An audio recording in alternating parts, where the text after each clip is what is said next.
Debut or Die, Chapter 2. Idol, Inc. That was the name of the survival audition show that had gone viral around this time. This particular audition show recruited hundreds of Idol trainees and then went on to disqualify them using a voting system. It became so popular that a great number of TV shows ended up copying its general format.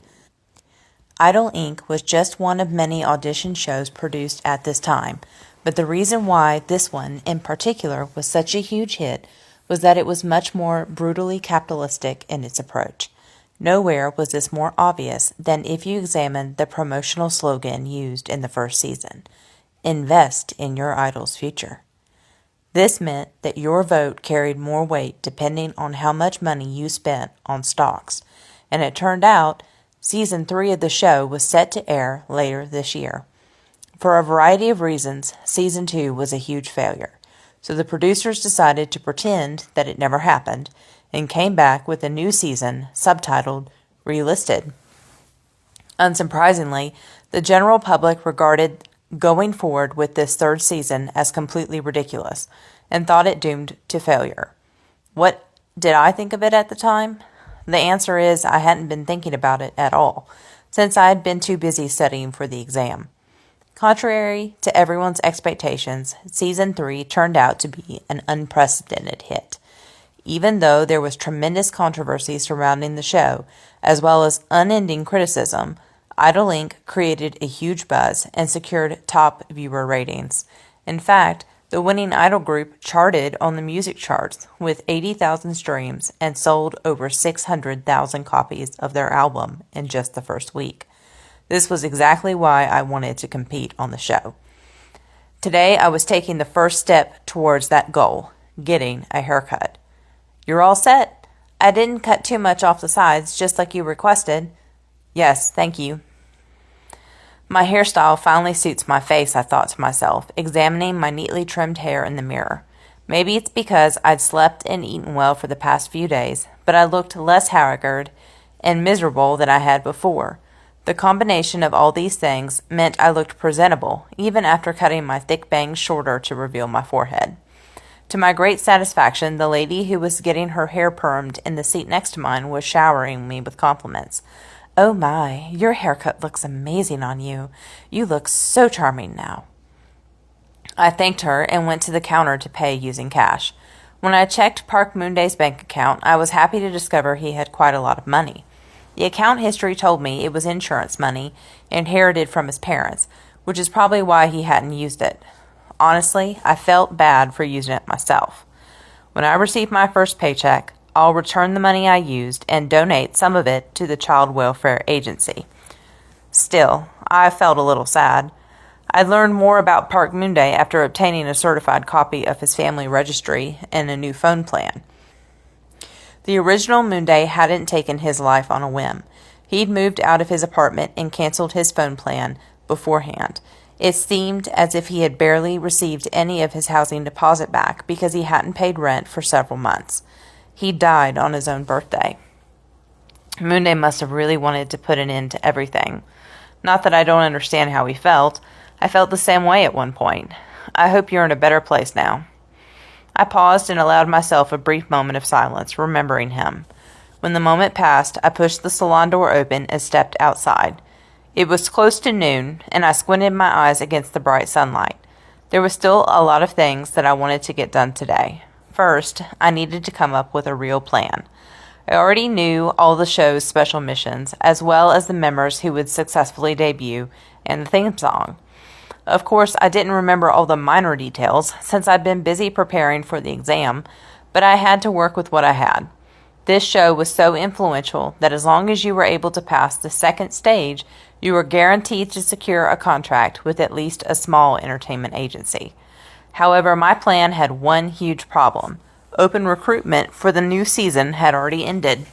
Lucky for me, I had a useful tidbit of information at my disposal and intended to use it to my advantage as best I could.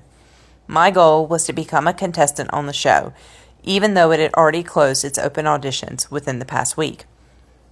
I also planned to be cast not at the broadcasting station, but at a karaoke bar in the same neighborhood. Idol Inc.?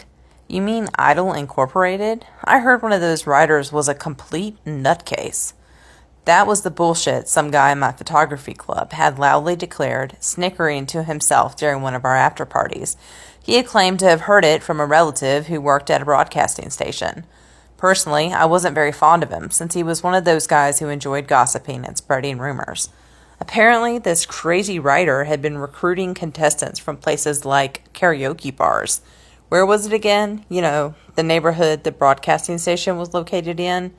Oh yeah, Seong District. I heard she went around to the karaoke bars in that area and recruited random people. And eventually she was busted for it by the producer. I mean, it's pretty ballsy of her, right? She's a nobody, but she still caused all that trouble. Sounds like a complete psycho, huh? The guy had continued prattling away with entirely too much passion about how the show recruited contestants.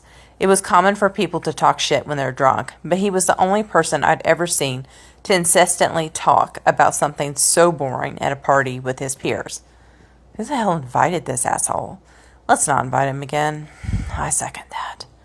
It was pretty obvious to me that was what the club members had been thinking based on their sour expressions. It goes without saying that I believed none of his bullshit. I was just focused on enjoying the free booze. Yet, surprisingly, someone chimed in to support his claims. Lee Goyan was recruited that way. Come again? Lee Goyan was one of the most recognizable female idols to debut from the first season. She had gained huge popularity thanks to her innocent appearance, charming dialect, and cheerful, eccentric personality. The people around me had reacted enthusiastically to this new information. Wow, wasn't she one of the contestants who actually debuted? Yeah. Whoa, how did you know that?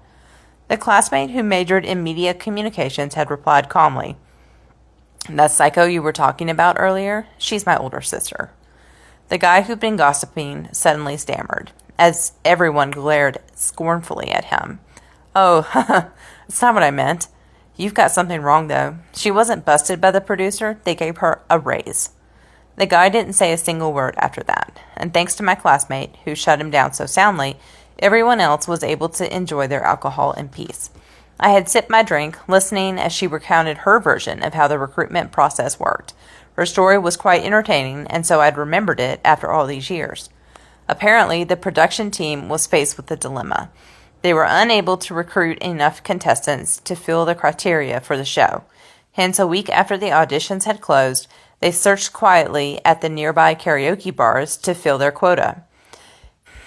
Isn't it better to find kids there, though? I think it'd be easier to recruit, one of the club members had said. Actually, I heard the karaoke bars around the broadcasting studios are mostly filled with trainees who go there to practice. In any case, they were trying to recruit non-trainees because they needed someone fresh who didn't give off the vibe that they'd already worked in the industry for a long time.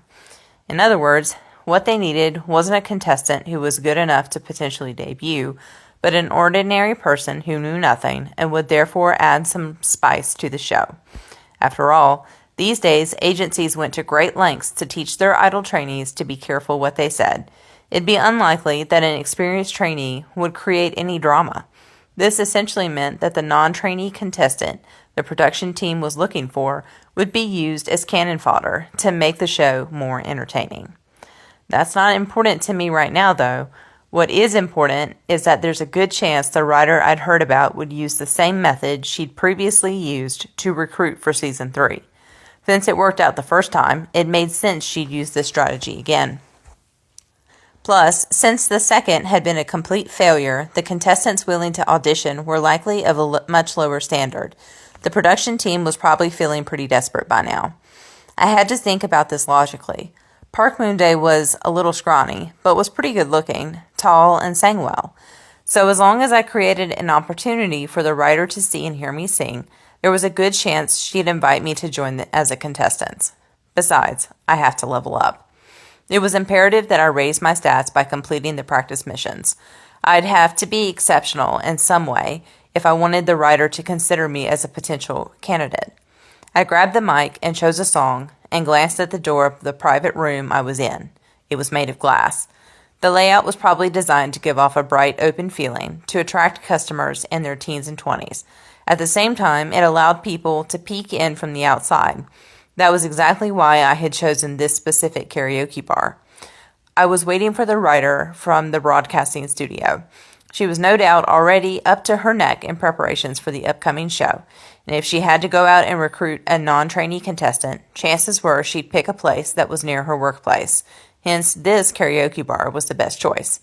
Without hesitation, I threw 10 songs into the queue, and after skipping the intro, I began singing. Mission accomplished. 10 attempts. Level 1, now 2. 1 point acquired. It didn't take long for me to complete my first mission, sing 10 songs.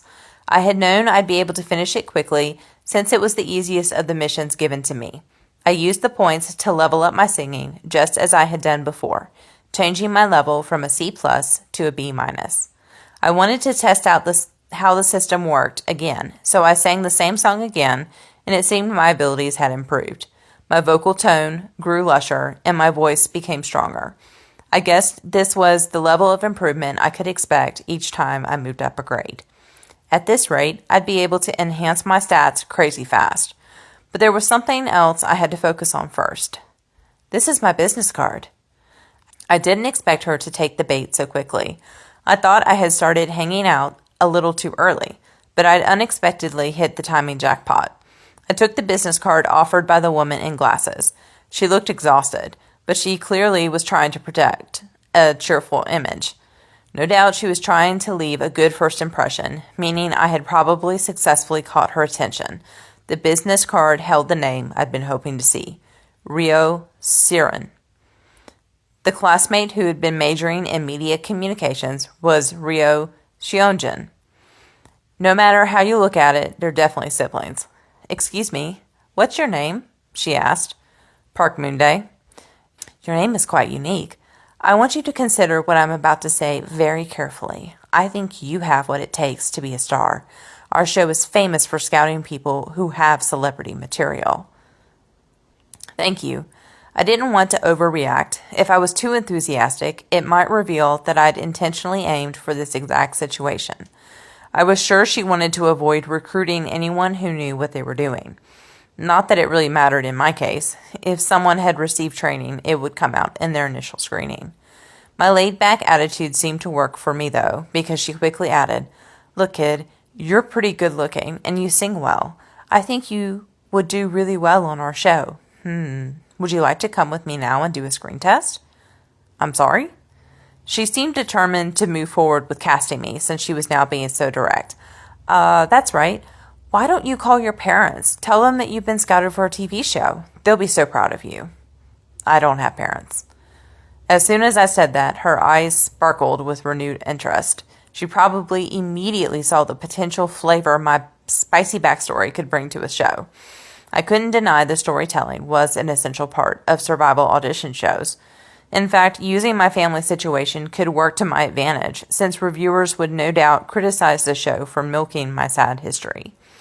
It'd be a waste not to use such a heart-wrenching story, since there was nothing I could do to change the past anyway.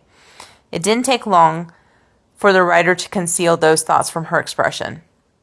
She spoke more gently and sympathetically. Oh my, I'm so sorry. That was very insensitive of me. It's fine. If I wanted you to feel more comfortable about coming to the broadcasting station with me. It's not every day an opportunity like this comes along. Is it time for me to give in? I paused, pretending to hesitate, then slowly nodded. The woman beamed. Oh, you've made the right choice. The broadcasting station is right around the corner. And like that, I achieved my first goal. Things were proceeding much more smoothly than I had expected.